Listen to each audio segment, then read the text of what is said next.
played with no hesitations. Your attack efficiency was on point, over 50%.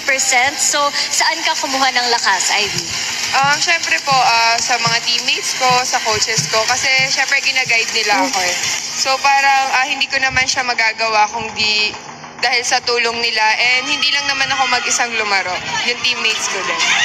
Napakasaya nyo nga sa dugout kanina, kumakanta pa kayo. But Ivy, mahaba pa ang conference, and nung mga learnings ang natutunan mo today na makakatulong sa next games ninyo?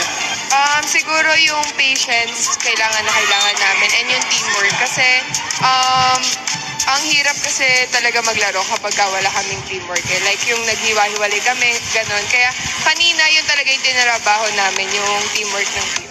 At nag-pay off talaga yan. Ivy, meron ka bang mga gustong batiin or pasalamatan? Go ahead. Syempre, unang-una po, gusto kong batiin yung mama ko na nanonood